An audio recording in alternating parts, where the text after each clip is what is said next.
Bismillahirrahmanirrahim.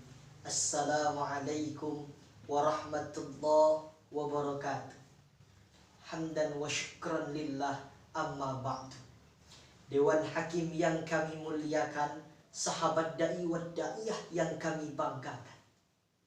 Jikalau kita ingin berbicara mengenai bangsa ini, bersyukur kita kepada Allah, karena Allah telah lahirkan kita di suatu bangsa yang begitu besar, bangsa yang multikultural, yaitu bangsa Indonesia. Hal ini diperkuat dengan adanya pernyataan Badan Pusat Statistik Nasional tahun 2019 menyatakan bahwasannya bangsa kita terdiri dari 1.340 suku bangsa, 7.241 karya budaya, 742 bahasa, dan 6 agama yang diakui. Inilah keberagaman bangsa kita yang menimbulkan rasa persatuan dan kebersamaan yang harus kita jaga bersama. Sahabat da'i yang dimuliakan oleh Allah, bukankah Allah subhanahu wa ta'ala berfirman kepada kita di dalam Al-Quran surat Al-Hujurat ayat 13? A'udzu billahi minasyaitonir rajim. Bismillahirrahmanirrahim. Ya ayyuhan nas inna khalaqnakum min dzakarin wa untha waj'alnakum syu'uban wa qabaila lita'arafu inna akramakum 'indallahi atqakum innallaha 'alimun khabir. Wahai manusia, sesungguhnya kami telah ciptakan kamu dari golongan laki-laki dan dari golongan perempuan, dan kami jadikan kamu berbangsa-bangsa dan bersuku-suku supaya kamu saling mengenal. Sesungguhnya orang yang paling mulia di antara kamu di sisi Allah adalah orang yang paling bertakwa di antara kamu. Sesungguhnya Allah Maha mengetahui lagi Maha mengenal. Sahabat da'i yang dimuliakan oleh Allah, dalam ayat ini jelas Allah menunjukkan kepada kita bahwasannya Islam menghargai yang namanya keberagaman. Allah jadikan kita berbeda golongan, Allah jadikan kita berbeda suku, yang tujuannya adalah lita'arafu, saling kenal mengenal.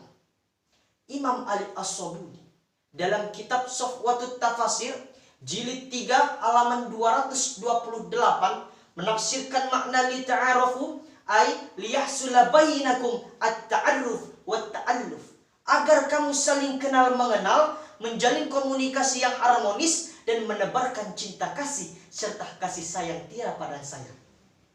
Sahabat da'i yang dimuliakan oleh Allah, bukankah hal ini sejalan dengan penegasan sabda baginda Rasulullah SAW yang diriwayatkan Abu Daud, laisa minna man da'a ila asabiyah wa laisa minna man qatala ala asabiyah wa laisa minna man mata ala asabiyah. Bukan dari golonganku orang yang menyerukan kefanatikan terhadap kesukuan. Bukan dari golonganku orang yang berperang karena kefanatikan kesukuan. Dan bukan dari golonganku orang yang mati karena mempertahankan kefanatikan kesukuan. Sahabat da'i yang dimuliakan oleh Allah, dari sini kita dapat melihat bahwasannya kekuatan terbesar pada bangsa kita adalah rasa persatuan dengan sikap saling kenal mengenal, menjalin komunikasi yang harmonis, dan tidak terpecah belah adalah wujud kecintaan kita terhadap tanah air ini. Sebagaimana penegasan firman Allah di dalam Al-Quran, potongan Quran surat Ali Imran ayat 103. Bismillahirrahmanirrahim. Wa'tasimu bihablillahi jami'an wa la tafarraqu. Dan berpegang teguhlah kamu kepada tali agama Allah dan janganlah kamu bercerai-berai. Sahabat da'i yang dimuliakan oleh Allah, dalam potongan ayat ini terdapat kata wa'tasimu yang maksudnya adalah perintah untuk berpegang teguh kepada tali agama Allah, bersatu mencintai tanah air, dan wala tafarraqu, jangan melarang kita untuk bercerai-berai. Bahkan dalam menanggapi hal ini, Syekh Ismail Haqqi Al-Barusal dalam tafsirnya Ruhul Bayan jilid 5 halaman 321 menjelaskan bahwasanya penyebab dari tafarraqu, bercerai-berai, adalah id kuntum a'da'a, apabila kamu berselisih. Lalu menjadi pertanyaan dalam benak kita, bagaimanakah kondisi masyarakat kita saat ini?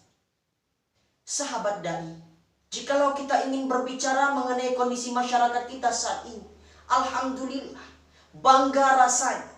Karena saat ini masih banyak di antara masyarakat kita yang menjunjung tinggi rasa persatuan di tengah keberagaman yang ada. Namun di sisi lain, jikalau kita ingin melihat fenomena yang sedang terjadi saat ini, sedih rasanya ketika rasa persatuan di tengah masyarakat kita yang sudah mulai luntur. Berapa banyak orang di luar sana yang mencoba mengedepankan keegoisan. Perbedaan dan keberagaman dijadikan sumber permasalahan.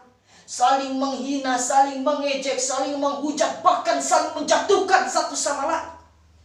Jikalau hal ini terjadi terus-menerus, bagaimana nasib umat dan bangsa di masa yang akan datang?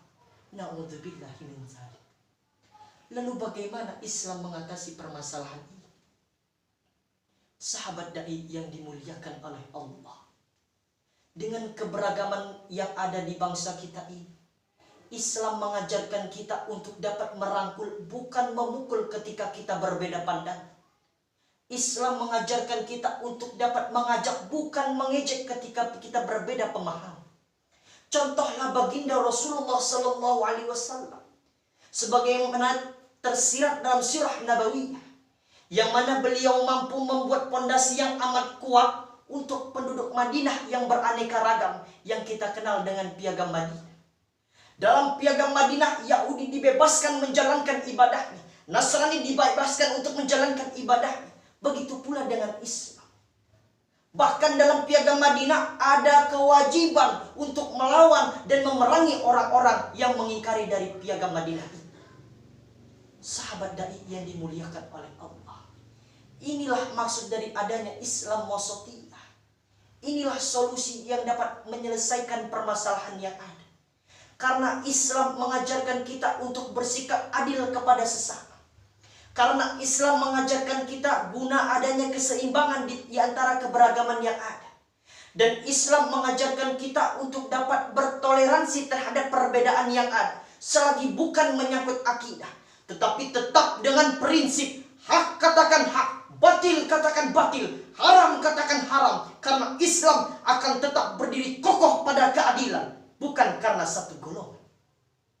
Oleh karena itu, sahabat dai yang dimuliakan oleh Allah, dalam situasi apapun kita, marilah kita berusaha bersikap lebih bijak ketika melihat semua perbedaan yang ada. Apalagi di situasi pandemi yang sedang melanda kepada bangsa yang kita cintai ini. Beragam perbedaan, seperti halnya dalam menanggapi cara beribadah kita di era pandemi, dalam hal menjaga jarak demi keselamatan kita. Oleh karena itu, teruslah kita mempererat tali silaturahmi.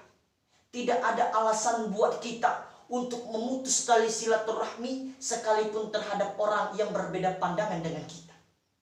Untuk itu, yuk jangan kita jadikan perbedaan sebagai sumber perpecahan, tapi marilah kita jadikan perbedaan dan keberagaman sebagai penguat sumber dari rasa persatuan. Sekian, wabillahi taufiq wal hidayah. Wassalamualaikum warahmatullahi wabarakatuh.